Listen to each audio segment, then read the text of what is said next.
এত তাড়াতাড়ি বললে আগে শ্মশানের দরজা খুলবে? অনেক আছে ভোগান্তি এখনো। আপনারা যা করেছেন, আমি চ্যালেঞ্জ করছি মদন মিত্রকে। এখন একটা হোটেল দখল করেছে ওনার এক চেলা, তারা আমার কাছে এসছে, আমি সেখানেও পুলিশ কারবাই করাবো। উনি গিয়ে কোথাও মাল খান বলে সে হোটেলটা ছাড়ছে না লিজ বাদ দিয়ে, এরকম বহু ঘটনা আছে। এখন তো আমরা কমপ্লেন করিনি, পুলিশ যেটুকু করছে। এই ধরনের ঘটনা হাজার হাজার আছে, এক একটা নেতার পিছনে ঘটনা আছে, আর সব বার করবো আমরা, কাউকে ছাড়া হবে না। এখনো পর্যন্ত এডিএম ডিএম এরা কেউ জানতে পারলো না দেখুন, ভূমি রাজস্ব দপ্তরে সবচেয়ে বেশি দুর্নীতি হয়েছে। আপনি বিএলআরও থেকে আরম্ভ করে যত অফিস আছে যেখানে জমি রেজিস্ট্রি হয়, এক একটা জমি দুবার তিনবার করে রেজিস্ট্রি হয়েছে, সবার কাছ থেকে পয়সা নেওয়া হয়েছে। মমতা ব্যানার্জি কি ভগবানের আরাধনা করছিলেন দেখতে পাননি? টুলু মণ্ডল বা এই ধরনের লোকেরা আজকে নাও আসছে, সরকারি জমি লুট করে সরকারি জায়গায় বাড়ি বানিয়ে, হোটেল বানিয়ে, রিসর্ট বানিয়ে, বাংলো বানিয়ে এরা বসেছিল। কেউ দেখেনি কেন? তো মমতা ব্যানার্জিও বেনিফিশিয়ারি এর থেকে, তার পরিবার বেনিফিশিয়ারি। ডিএম থেকে আরম্ভ করে উনি মাথায় বসে আছেন কেন? আজকে আমরা গিয়ে মাঠে গিয়ে দেখতে পাচ্ছি কি হয়েছে না হয়েছে সমস্যা। উনি কোনোদিন খোঁজ নেননি। অন্য কোনো মন্ত্রীর সই করার অধিকার ছিল না, তার বাড়ি বসে থাকতো, কাটমানি পেয়ে যেত। তার পরিণাম এটা হয়েছে, পশ্চিমবাংলাটা বিক্রি হয়ে গেছে, দখল হয়ে গেছে আজকে। আব্দুল বারিক বিশ্বাস সম্পর্কে টুলু মণ্ডলের আত্মীয়ের বেহাই একসাথে, আমি তো বেয়াই বলছি না, চোরে চোরে মাসুতো ভাই। এই সমস্ত নেক্সেস যারা করছে, দেখুন একটাকে টানুন, সব ডোর বেরোবে, কোথা থেকে কোথা সম্পর্ক আছে, শেষ পর্যন্ত কালীঘাটে গিয়ে পৌঁছে যায়, সেখানে কেউ হাত দেয় না। তো এই জন্য এক জায়গায় হাত পড়েছে, এবার ধীরে ধীরে কান টানলে মাথা পর্যন্ত চলে আসবে, অপেক্ষা করুন। তার মানে একটা নেক্সাস যেটা আপনারা বারবার বলেন বা বলতেন যখন বিরোধী দলে ছিলেন, অনুব্রত মণ্ডল বীরভূম, সেখানে একটা 500 কোটি টাকার স্ক্যাম আছে। এই 500 কোটির মধ্যে এইগুলো কি সমস্ত টাকা? কারণ সোনা যেগুলো উদ্ধার হয়েছে এগুলো ইন্ডিয়ান মেড নয়, এগুলো সুইজারল্যান্ডের সোনা, এগুলো ভারতে পাচার করে গোপনে আনা হয়েছে। দেখুন, আজ কেষ্টমণ্ডলকে ধরা পড়েছে বা খোলাখুলি করতো বলে সবাই জানতেন, আপনারাও জানতেন। ওইখানকার কোনো মিডিয়ায় কোনোদিন একটা তার বিরুদ্ধে লেখেনি। সেইখানকার মিডিয়ার লোকেরা এখানে সল্টলেকে নিউ টাউনে এসে ফ্ল্যাট কিনেছে, তারা সবার উপকার পেয়েছে, তার বিরুদ্ধে একটা কোনোদিন লেখেনি কেউ, একটা এফআইআর কেউ করেনি। শুধু কেষ্টমণ্ডল নেই, আজকে ছোটো ছোটো বড় বড় কেষ্টমণ্ডল সমস্ত জেলাতে আছে, তৈরি করা হয়েছে। ওরা হোলসেলার, হ্যান্ডলার, ওখান থেকে টাকা পয়সা তুলে কালীঘাটে পাঠাতো। তো এখন সেই পুলিশরাও জানতো, এখন সরকার পাল্টেছে তো শুরু হয়েছে ধরপাকড়, এক একটা ইনকোয়ারি হচ্ছে।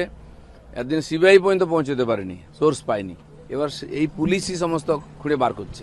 মদন মিত্র বলেছেন আমি কোনো দিকেই যাব না, আমি এবার শ্মশানের দিকে যাব। দেখুন তাৎপর্যপূর্ণ মনে হচ্ছে আপনার। এত তাড়াতাড়ি বললে আগে শ্মশানের দরজা খুলবে? অনেক আছে ভোগান্তি এখনো। আপনারা যা করেছেন, আমি চ্যালেঞ্জ করছি মদন মিত্রকে। এখন একটা হোটেল দখল করেছে ওনার এক চেলা, তারা আমার কাছে এসছে, আমি সেখানেও পুলিশ কারবাই করাবো। উনি গিয়ে কোথাও মাল খান বলে সে হোটেলটা ছাড়ছে না লিজ বাদ দিয়ে, এরকম বহু ঘটনা আছে। এখন তো আমরা কমপ্লেন করিনি, পুলিশ যেটুকু করছে। এই ধরনের ঘটনা হাজার হাজার আছে, এক একটা নেতার পিছনে ঘটনা আছে, আর সব বার করবো আমরা, কাউকে ছাড়া হবে না। এনসিপিআই খুব বিড়ম্বনায় পড়েছে। এনসিপিআই এখনো পর্যন্ত 20, এই সংখ্যাটা 2 আজকের মধ্যে কমে যেতে পারে, আগামীকাল সেই সংখ্যাটা কমে 17 হতে পারে।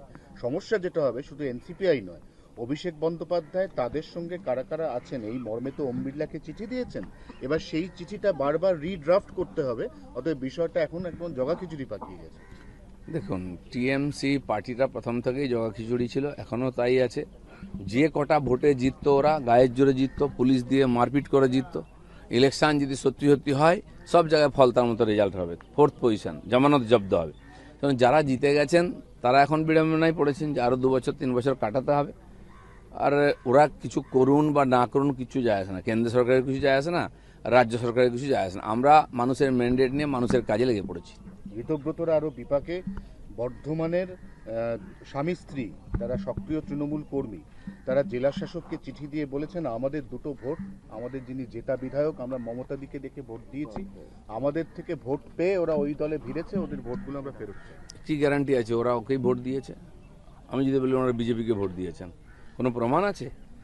এসব নাটক চলবে, এইসব নিয়ে মানুষ যেন বিভ্রান্ত না হয়। যারা একদিন ড্রামা করেছে, লুটপাট করেছে, তাদের কথা ভুলে যাওয়াই শ্রেয়, নাহলে শরীর স্বাস্থ্য খারাপ হবে ভেবেচিন্তে। 19 বছরের অপেক্ষা, এই অপেক্ষা কাটিয়ে আজকে অবসান এবং তারপরে ফেরা। তাসলিমা নাসরিন ফিরছে, কি বলবেন? না, তসলিমা নাসরিন ফিরতে পারেন, আসতে পারেন, সরকার যদি মনে করে তাকে পারমিশন দিতে পারে।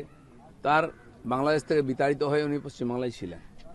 যারা বাংলা করেন, উপর বাংলা থেকে টেররিস্ট থেকে আরম্ভ করে সেলিব্রিটি, অনুপ্রবেশকারী নিয়ে আসেন, তারা তসলিমা নসরিনকে কোনোদিন জায়গা দেননি। আজ বর্তমান সরকার পাল্টেছে, আমরা গণতন্ত্রে বিশ্বাস করি। আইন অনুযায়ী যদি ওখান থেকে পলায়ন করে নেতারা এখানে থাকতে পারে এসে, তো উনি কেন আসতে পারবেন না? সরকার মনে করে পারমিশন দিক, আসুন, তার বক্তব্যও লোকে শুনবে।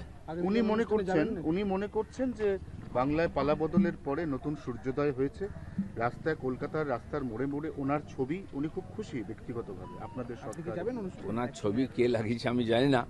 কেউ যদি ওনাকে একজন উনি বিখ্যাত ব্যক্তি, তাকে ডেকে কোনো প্রোগ্রাম করায়, সারা দুনিয়ার বিচ্ছিন্নতাবাদীরা, কাশ্মীরের টেররিস্টরা এসে বাংলায় প্রোগ্রাম করতে পারে, তো উনি কেন আসবেন না? উনি তো আনওয়ান্টেড নয় এখানে। উনিও বাঙালি, বাঙালি সাহিত্য রচনা করেছেন, তার মত আলাদা হতে পারে। ভারতবর্ষের মানুষের কৃষ্টি সংস্কৃতির মধ্যে এটা আছে সব মতকে সম্মান দেওয়া। 4 বাক্যে আমরা ঋষি বলেছি ভোগবাদীকে। তো উনি আসবেন, ওনার বক্তব্য কেউ শুনবে, কেউ যদি মানবে, কারো বাধ্যবাধকতা নেই, কিন্তু তাকে না আসতে কেউ মানা করতে পারে না। দাদা 3 তারিখে ব্রাজিলের সঙ্গে ভারত বনাম ব্রাজিলের এবারের বিশ্বকাপের অন্তত 4-5 জন তারকাও সেখানে খেলবেন। প্রথম কথা, আপনি একজন ক্রীড়াপ্রেমী মানুষ, আপনি দেখতে যাবেন কিনা, আর এই বিষয়টাকে আপনি ওভারঅল কি চোখে দেখছেন? দেখি, আমার কাছে তো নিমন্ত্রণ আসুক, দেখি, খোঁজ খবর নেই। 3 তারিখ আছে, 3রা অক্টোবর, পুজোর আগে। ভালো, একটা ভালো ফেস্টিভ্যাল হবে। মেসিকে নিয়ে এসে যে কালিমা লিপ্ত হয়েছে বাংলার ফুটবল, কমপক্ষে ব্রাজিলকে নিয়ে এসে এটা ধোয়ার একটা সুযোগ এসছে, পাপ ধোয়ার। বাঙালি ফুটবল প্রেমী, ফুটবলের প্রেম রয়ে গেছে, ফুটবল আর নাই পশ্চিমবাংলায়। আমি সেদিন খেলা দেখতে গেছিলাম, ডুরান্ড কাপ ডার্বি ম্যাচে মোহনবাগান ইস্টবেঙ্গল বসে খেলছিল, আমরা স্টেডিয়ামে দেখে এটাই প্রথম আলোচনা ছিল, এই দুটো বাঙালি ক্লাব খেলছে, কজন বাঙালি আছে প্লেয়ারের মধ্যে? 2-3 জনের বেশি নাম পাওয়া গেল না। আমি তো ইদানিং অত খোঁজ রাখি না। তো এই হচ্ছে বাঙালির ফুটবল, যেখানে বাঙালিই নাই। আমি আশা করব ব্রাজিল আসুক, আর্জেন্টিনা আসুক, বাংলার ফুটবলের জন্য যেন কিছু হয়। খেলার কথা যখন উঠলোই, হুমায়ুন কবির মোহামেডান স্পোর্টিং ক্লাবের সভাপতি হওয়ার পর 1.5 কোটি টাকার চেক দিয়েছিলেন, ওই চেকটি বাউন্স হয়ে গেছে। মানে 3বার চেক দিয়েছে 50 লক্ষ টাকা করে, 3বারই 50 লক্ষ চেক বাউন্স হয়ে গেছে, হুমায়ুন কবিরের দেওয়া চেক। যাই হোক, হুমায়ুন কবিরের ইতিহাস যারা জানেন তারা অবাক হবেন না এটা নিয়ে। আপনি কি আরেকটু কিছু বলতে চান এই চেক বাউন্স নিয়ে? না, আমি কিছু বলতে চাই, আমি কেন বলবো? পুলিশ বলবে, ব্যাংক বলবে, আর যারা পেয়েছে তারা বলবে। বাউন্স তো উনি নিজেই সবসময় বাউন্স হতে থাকেন, চেক তো সাধারণ ব্যাপার। এত তাড়াতাড়ি বললে আগে শ্মশানের দরজা খুলবে? অনেক আছে ভোগান্তি এখনো।